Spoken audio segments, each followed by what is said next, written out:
오늘이 2019년을 시작하는 첫 번째 주일 아침입니다. 한 해를 출발하는 여러분의 마음에 새로운 계획과 결단이 있을 줄 믿습니다. 우리가 어떤 결심과 목표를 가지고 한 해를 시작하면 가장 아름다운 열매를 맺을 수가 있을까요? 우리가 한 해 동안에 어떤 삶을 추구하느냐에 따라서 맺게 될 열매가 달라질 것입니다. 톨스토이가 쓴 민화에 보면 이런 얘기가 있습니다. 이 땅을 살아가는 그 사람들의 유형을 소개하는 그런 스토리인데요. 길을 가다가 강을 만났는데 다리가 끊겨져 있습니다. 그때에 보일 수 있는 반응이 네 가지가 있다고 합니다. 첫 번째 유형은 포기하고 돌아가는 것입니다. 강이 물이 센데 다리가 없기 때문에 이것을 우리가 퀴터라고 부릅니다. 포기자죠. 두 번째 유형은 강바닥에 주저앉아서 누가 다리를 끊어 놓았느냐고 원망하며 우는 것입니다. 컴플레이너라고 할 수 있습니다. 세 번째 유형은 작은 배를 만들어서 혼자 타고 건너가는 것입니다. 그래서 본인은 무사히 건너가지만 그 다음에 오는 사람에게는 아무 도움을 주지 않는, 이게 소위 말하는 selfish achiever. 오늘 많은 이 땅을 살아가는 분들이 이렇게 살고 있죠. 자기 몫의 책임만 다하고 자기만 챙기는 삶의 유형입니다.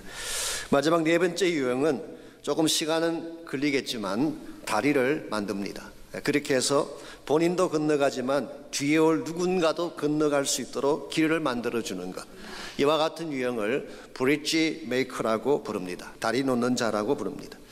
여러분, 지금까지 인생을 살아오면서 어떤 유형으로 살아오셨습니까? 하나님께서 우리 삶 가운데 기대하시는 삶의 모습은 어떤 것일까요? 인생의 길이 막혔다고 포기하는 것, 혹은 인생 길이 막혔다고 원망하며 사는 것, 혹은 자기 자신만의 안위만 추구하면서 이기적인 성취자로 살아가는 것, 이건 하나님께서 우리에게서 기대하는 바가 아닙니다. 하나님께서 기대하는 바는 당연히 우리를 통해서 누군가를 살리고 누군가의 길을 터줄 수 있는 브릿지 메이커의 삶을 하나님은 기대하실 것입니다. 왜냐하면 우리 주님 예수님께서 이런 사역을 해주셨기 때문에, 예수님께서 이 땅에 오신 목적은 하나님과 분리된 인간에게, 하나님과 분리되었기 때문에 영원히 멸망하고 죽음을 향해 달려가는 인류를 하나님께로 이끄시기 위해서, 하나님과 인간 사이에 브릿지가 되기 위해서 오신 것이 예수님이었습니다. 이와 같은 브릿지 사건이 바로 지금부터 2000년 전 갈보리 언덕에서 일어난 십자가 사건이죠. 예수님의 십자가 때문에 하나님과 원수된 우리가 하나님께로 나아가는 길이 열렸고 우리 삶의 진정한 행복이 주어지게 된 것입니다. 이와 같은 것이 그렇지 않은 삶이라고 한다면 우리의 삶도 마땅히 누군가를 위해 다리를 놓는 자가 되어야 하는 것입니다. 그런데 문제는 이와 같이 브릿지 메이커로 사는 삶이 생각보다 쉽지 않다는 데 있습니다. 솔직히 고백을 해서 우리 마음속에는 자기중심적인 사고가 더 강하지, 다른 사람들의 안위를 생각하고 다른 사람들의 니드를 생각하는 마음은 비교적 작습니다. 약 2주 후면 마틴 루터 킹 목사님의 기념일이 다가오죠. 1월 21일이 마틴 루터 킹스 데이입니다. 그분이 암살당하기 직전에 했던 유명한 설교가 한 편 있습니다. 이번에 1968년 4월 3일 멤피스에 있는 메이슨 템플에서 설교를 했는데 이것이 그분이 이 땅에 남겼던 마지막 설교가 됐습니다. 왜냐하면 그 다음 날 그분은 총격을 맞고 세상을 떠나셨기 때문에. 아시겠지만 원래 이분은 베프티스트 미니스터였습니다. 침례교 목회를 하시는 분인데 보스턴 유니버시티에 가셔서 이 폴 틸리라고 하는 신학자의 사상을 연구하고 PhD를 받고 사실은 사회에 참여하는 운동가로 그렇게 사역을 했습니다.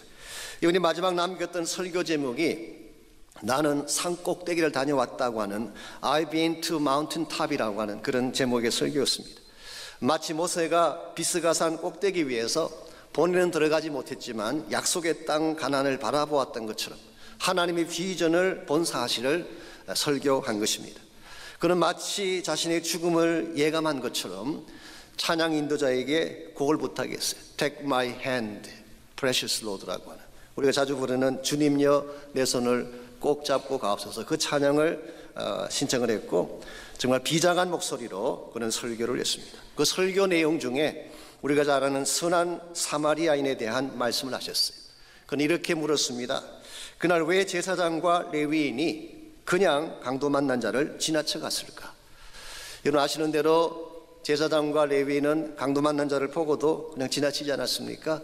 오늘 많은 사람들은 그들의 종교적 의무 때문이다 그렇게 설명하기도 하고, 어떤 사람들은 그들이 율법을 준수하기 위해서 그랬다 그렇게 설명을 하지만, 실제로 그들이 강도 만난 자를 지나간 것은 마음속에 던진 질문이 잘못되었기 때문이다. 그는 그렇게 설명했었어요.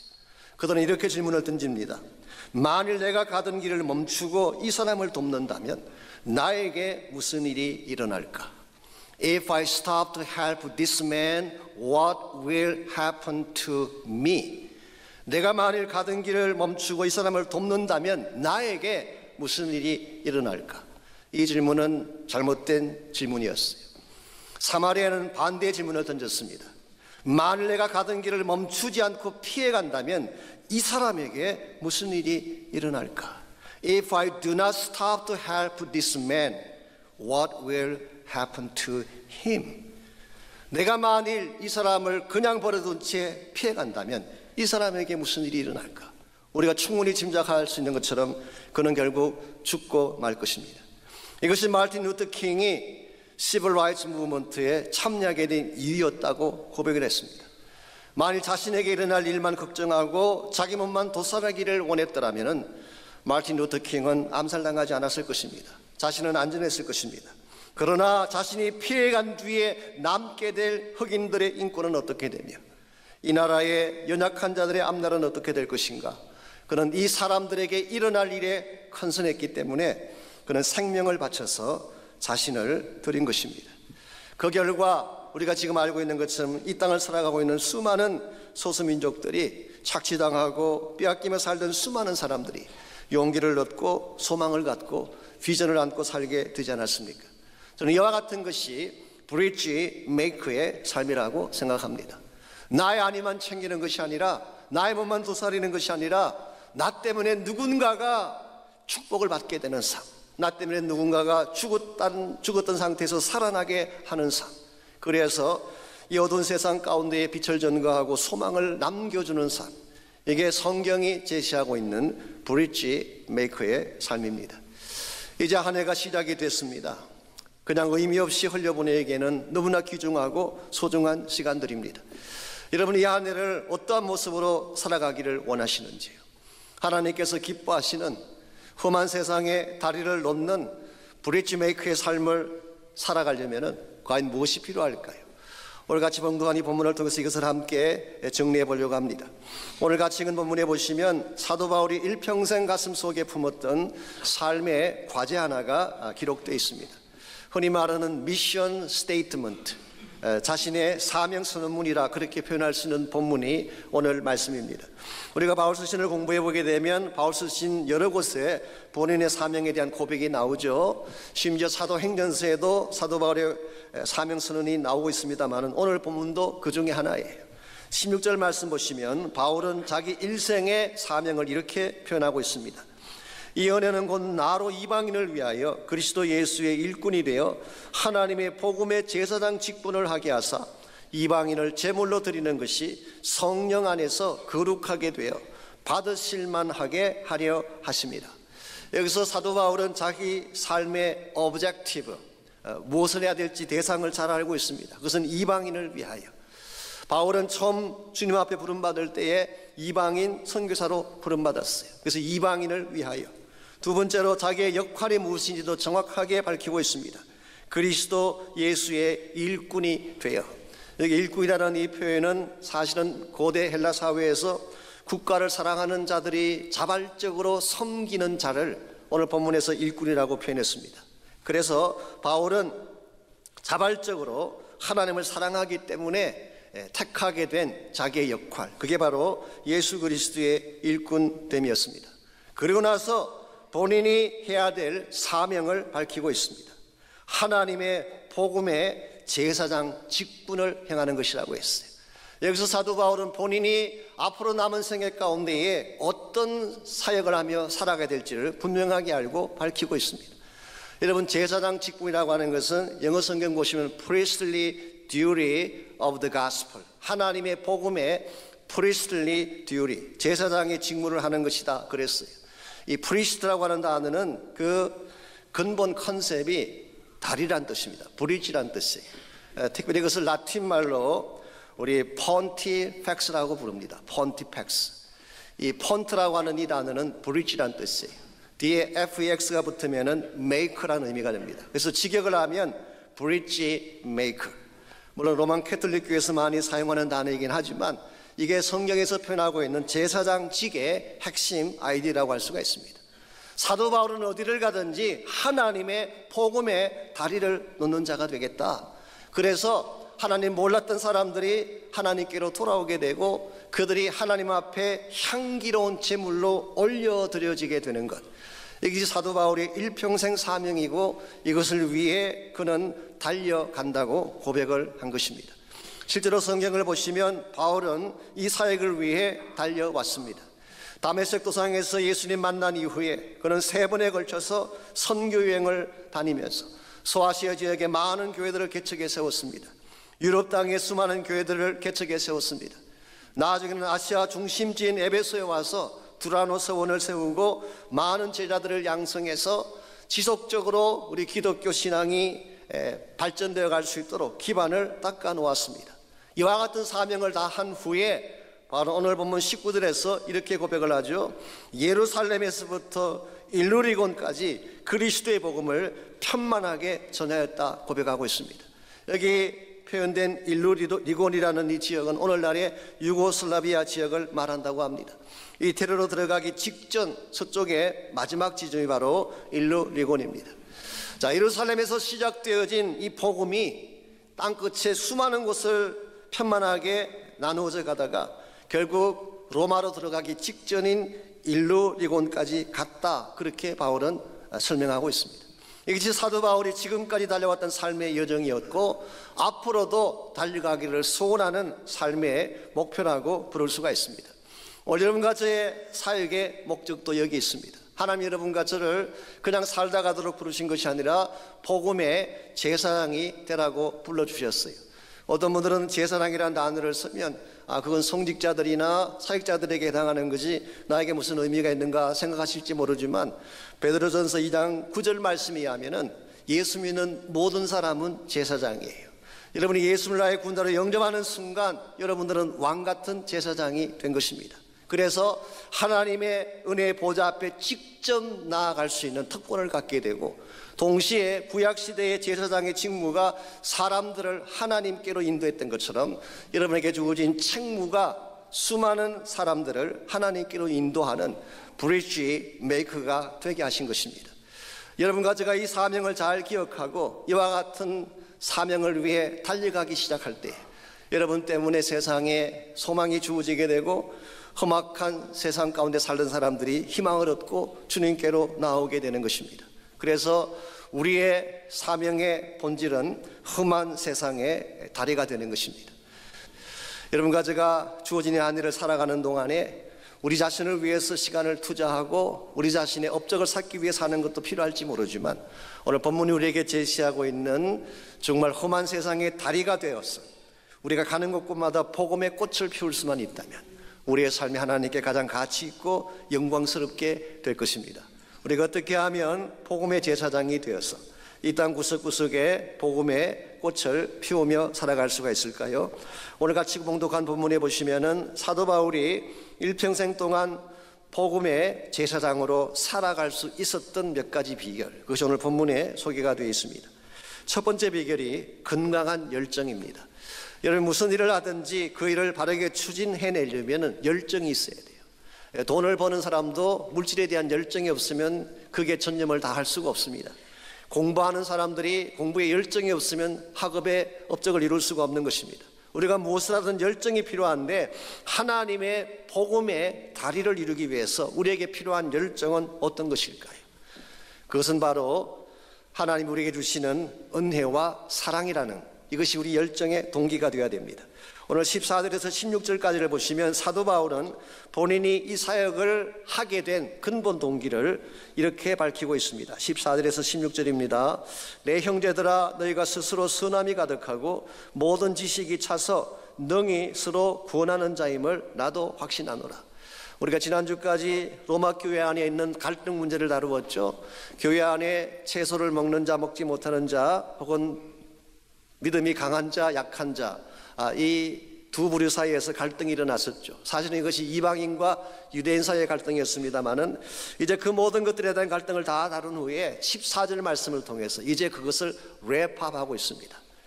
랩업할 때에 본문을 자세히 보시면은 굉장히 그 성도들을 칭찬함으로 그 말을 마무리하고 있어요. 너희가 스스로 선함이 가득하다. 성령께서 주시는 선을 말하는 것입니다. 모든 지식이 가득 찼다. 하나님 말씀과 지혜가 충만하다는 것입니다. 그래서 너희들이 서로 구원할 수 있는 성숙한 자라고 하는 사실을 내가 확신한다. 이 대목에서 바울은 참 말씀을 잘하는 이런 기술을 가지고 있어요. 제가 윌리엄 바클리라는 분이 쓰는 주석을 봤더니 오늘 이 본문을 주석하면서 사도 바울이야말로 A man of tact라고 그렇게 설명해. tact, 이 tact라는 이 단어가 기술이라는 뜻입니다. 이 말을 잘하는 기술이 tact라고 보통 이야기하는데요. 어떤 기술을 말하느냐고 하면은 상대의 심기를 건드리지 않으면서 할 말을 다 하는 기술. 이게 tact예요. 우리 자매님들은 선천적으로 이러한 기술을 갖고 태어났었어요. 남자를 어떻게 다루는지를 아세요. 이 남자는 욱박 지른다고 움직이는 존재가 아닙니다. 달래야 돼요. 칭찬해주고 올려주게 되면 시키지 않는 것까지 하는 게 남자들이에요.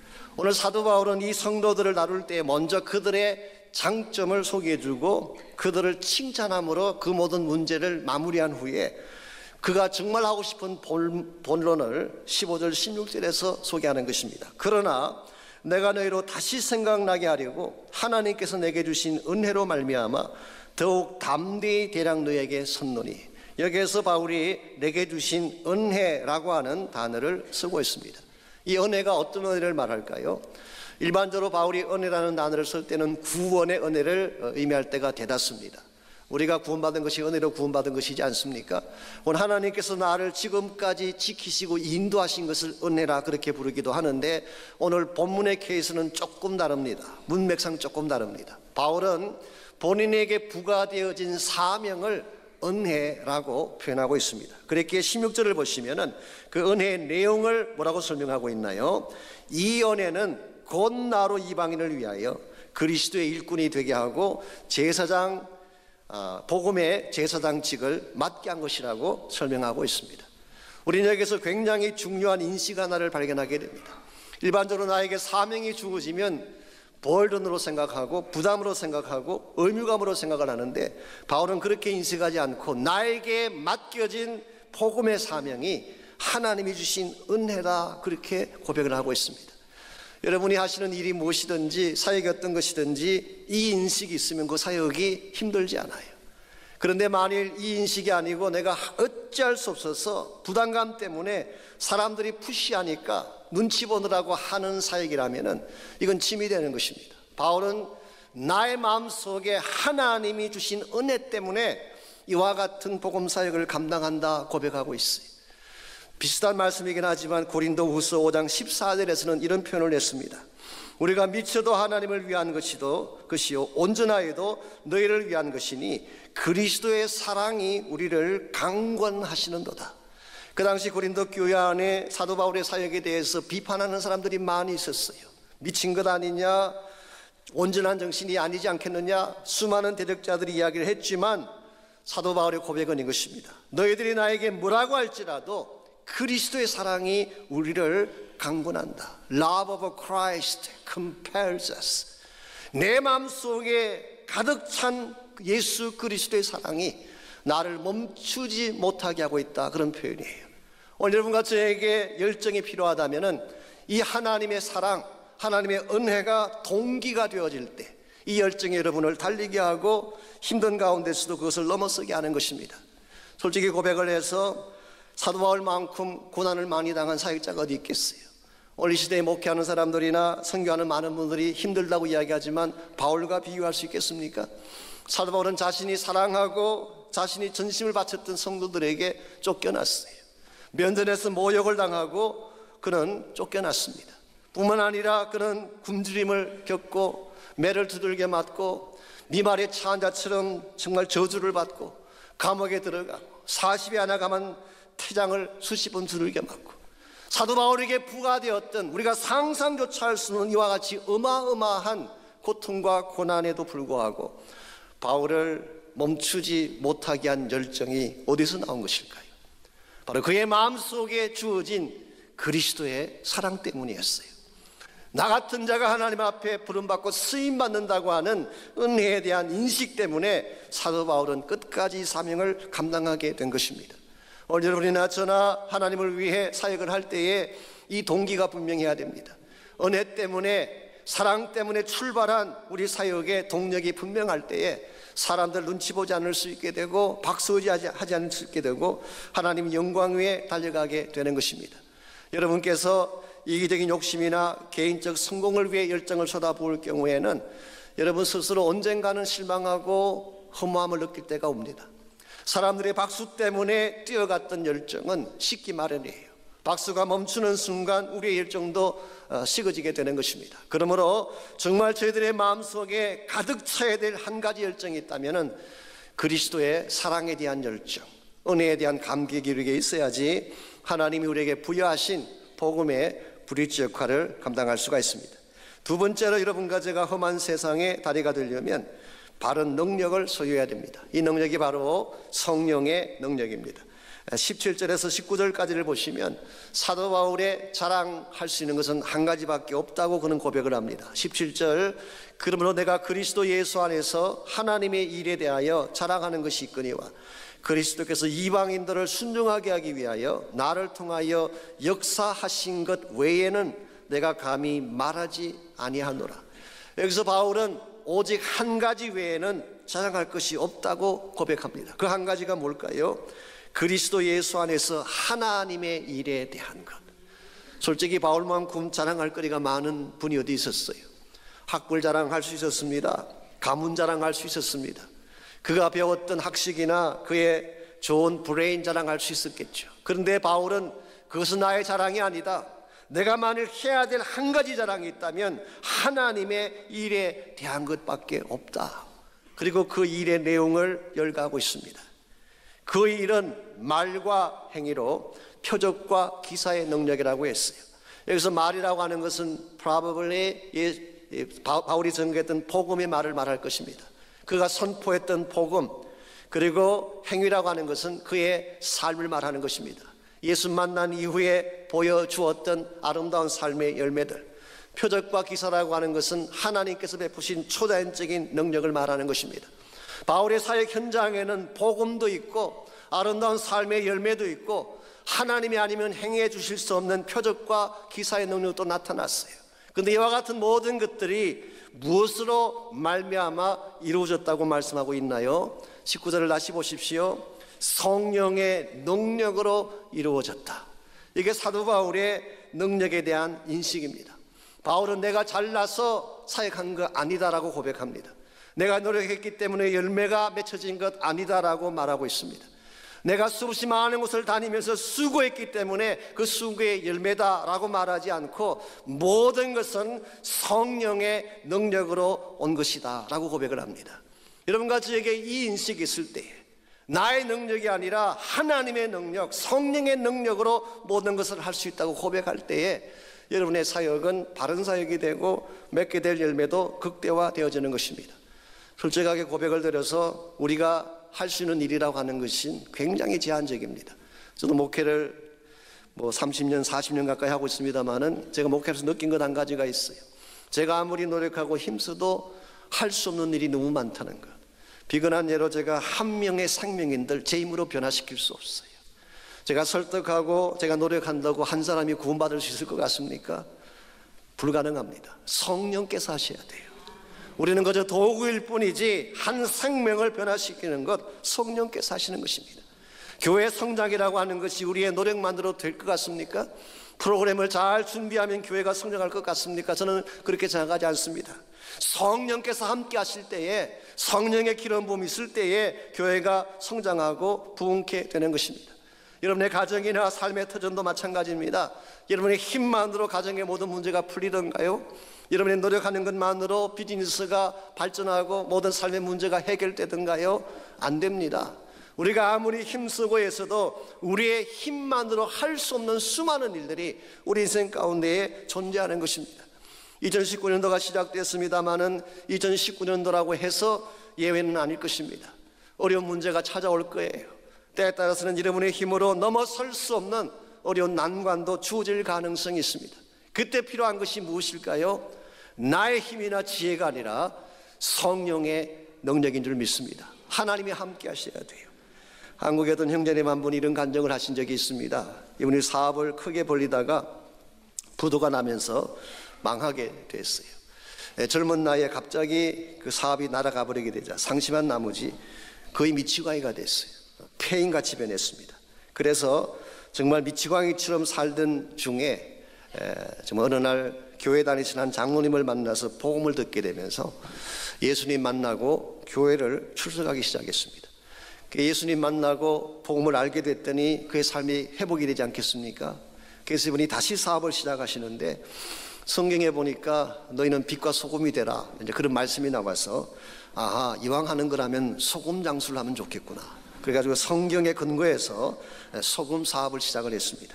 이 성경에서 아이디어를 가져왔기 때문인지 사업이 굉장히 잘 됐대요. 번창하고 크게 이렇게 성장을 하고, 그래서 헌금도 많이 하고 선교에 대해서도 많은 관여를 했습니다. 얼마나 사업이 잘 됐는지 창고를 크게 짓고 그 소금을 쌓아둘 곳이 없어서 수천만 원어치 소금을 창고를 지은 후에 거기다가 잔뜩 저장해 두었어요. 그랬는데 어느 해에 비가 엄청나게 쏟아지면서 이 강이 범람해서 넘어오면서 소금 창고에 있던 소금이 깨끗이 날아가 버리고 만 것입니다. 염려가 된 목사님이 신방을 갔더니 이 사람이 그 창고 앞에 앉아서 노래를 부르고 있었어요. 그때 목사님이 속으로 순간적으로 야, 또 미쳤구나, 한번 미치면 재발한다고 하더니 이거 다시 재발한 게 틀림없구나. 그리고 다가갔는데 그분이 설명합니다. 목사님, 염려하지 마십시오. 제가 미친 것이 아니라 찬송을 하고 있습니다. 홍수로 말미암아 제가 비축했던 소금은 다 날아가 버린지 모르지만 내 안에 그동안 비축해 두었던 믿음의 자산은 아직 남아 있습니다. 성령께서 내 안에 살아계시고 하나님이 나와 함께 하신다면 내가 왜 다시 일어날 수 없겠습니까? 그리고 이분이 다시 믿음으로 사업을 시작을 해서 이번에는 소금 장수를 하지 않고 시계 장사를 하셔가지고 엄청나게 또 돈을 버시고 11조를 하고 나중에는 장로가 되셔서 그 교회의 기둥같이 선교 중심을 이루어가는 그런 사역을 하는 자가 됐다고 합니다. 사랑하는 형제자매 여러분, 인생의 모든 것 우리 뜻대로 되지 않습니다. 우리 마음대로 되지 않습니다. 그래서 우리 모두에게는 성령의 임재가 필요한 것입니다. 그는 한 해 동안에 우리가 가진 물질도 부족하고 환경도 척박하다고 할지라도 성령의 충만한 임재가 우리 삶 가운데 나타나게 된다면, 성령으로 가득 체험받는 인생이 되기만 한다면 여러분 무슨 일이든 감당할 수가 있고 한 걸음 더 나아가서 여러분 때문에 이 땅에 복음의 물결이 흘러가게 되는 아름다운 복음의 브릿지 역할의 사역이 이루어지게 되는 것입니다. 이와 같이 여러분과 제가 복음의 제사장이 되어서 험한 세상에 다리를 놓기를 원한다면 1차적으로는 우리 마음속에 하나님 은혜와 사랑이 넘쳐야 돼요. 이 사랑으로 말미암은, 은혜로 말미암은 열정이 아닌 경우에는 결코 우리 사역은 진행될 수가 없습니다. 두 번째로 성령의 능력으로 가득 체험받아야 됩니다. 그래야지 우리가 무슨 일을 할지라도 불가능의 장벽이 있을지라도 넘어서게 되는 것입니다. 마지막 세 번째로 필요한 것이 건강한 전략입니다. 이것을 저는 진취적인 전략이라고 부르고 싶습니다. 쉽게 표현하면 멈추지 않고 앞을 향해 전진해가는 전략. 이거는 본문에 나타난 사도 바울의 고백 중에 나오는 전략입니다. 20절 보시면은 또 내가 그리스도 이름을 부르는 곳에는 복음을 전하지 않기를 힘쓴노니 이는 남의 터 위에 건축하지 아니하리 함이라. 여기 보면은 바울이 우리에게 보여주는 그 유명한 선교 전략 하나가 나옵니다. 복음이 있는 곳에는 복음을 전하지 않겠다. 왜냐하면 남의 터 위에 집 짓는 것은 하지 않겠다, 그런 표현이에요. 왜 바울이 이와 같이 남의 터 위에는 건축하지 않겠다고 하는, 이미 복음이 들어간 곳에는 복음을 전하지 않겠다는 이런 계획을 밝혔을까요? 몇 가지 이유가 있을 것입니다. maybe 첫 번째 이유는 이것 말고도 아직 복음이 들어가지 못한 지역이 많기 때문에, 바울 사도 당시 때는 아직 복음이 한 번도 가지 못한 지역이 많이 있었어요. 근데 아직 복음이 들어가지 못한 지역도 있는데 이미 교회가 있고 복음이 있는 곳에 머물 이유가 없죠. 두 번째 이유는 maybe 불필요한 경쟁을 피하기 위해서. 오늘 이 시대의 현대교회가 이 문제 때문에 조금 어려움을 겪고 있죠. 교회 옆에 교회, 교회 위에 교회, 교회끼리 서로 경쟁하다 보니까 정말 해야 될 사역을 제대로 하지 못하는 현실을 우리가 보고 있습니다. 그러나 이 두 가지 이유보다도 maybe 아마 더 중요한 한 가지 이유는 바울에게는 멈출 수 없는 파이어니어 정신, 이 개척자 정신이 있었기 때문에, 그래서 그는 복음이 없는 곳을 향해서 나아가고 개척하고 그래서 하나님의 나라를 세우겠다는 의견을 밝힌 것입니다. 오늘 이 본문의 말씀을 어떤 분들은 조금 오해하셔가지고, 사실 한국 교회에서 그런 일이 있었습니다. 어떤 대형 교회들이 저희 교회는 교회 다니던 분들은 받지 않겠습니다 라고 해가지고 교회 다니던 분들이 등록을 하면 등록도 받지 않고 이렇게 쫓아보내는 그런 현상이 몇 년 전에 있었어요. 저는 개인적으로 그것이 좋은 의도라고 생각을 합니다. 왜냐하면 너무 평행이동이 많고 수평이동이 많고 또 다른 교회 나가던 분들이 또 교회 오니까 거기에 대한 부담도 있고 하기 때문에 아마 그 교회 목사님들이 그렇게 결정한 게 아닌가 생각합니다만은, 그래도 불구하고 제가 조금 아쉬운 몇 가지가 있어요. 첫 번째는 그와 같은 선언을 한 교회가 대부분 큰 교회들이었어요. 그분들이 개척교회 때부터 그렇게 하셨으면 좋았을 걸, 왜 교회가 다 큰 이 마당에 와서 이제 그렇게 하시는지 그게 조금은 제가 납득이 덜 갔습니다. 두 번째 이유는, 그럼 교회를 다니다가 떠난 사람은 어디를 가라는 것입니까? 한 번 교회를 옮긴 것은 정과에 해당합니까? 다시는 받지 않겠다는 것이 과연 가능할까요? 제가 알기로 1990년대 이후로 오늘날까지 교회를 떠난 성도들이 굉장히 많습니다. 소위 말하는 가나안 성도들. 가나안이 뭔지 아시죠? 안 나가의 거꾸로 하는 것입니다. 교회 안 나가. 한때는 주일학교부터 다녔는데 교회 열심히 사역을 했는데 이제는 안 나가 성도가 많이 있어요. 그분들이 방황하고 있어요. 그들 가운데 상당 숫자는 기성교회에 상처받고 또 여러 가지 많은 악한 영향들 때문에 방황하고 헤매는 분들이 많이 계세요. 이분들은 어디로 가라는 것입니까? 그러므로 오늘 이 말씀을 그렇게 해석해가지고 한번 교회 다니던 분들은 오지 마십시오라고 이야기하는 것은 제 개인 생각으로 오늘 본문을 조금 오해하신 것 같습니다.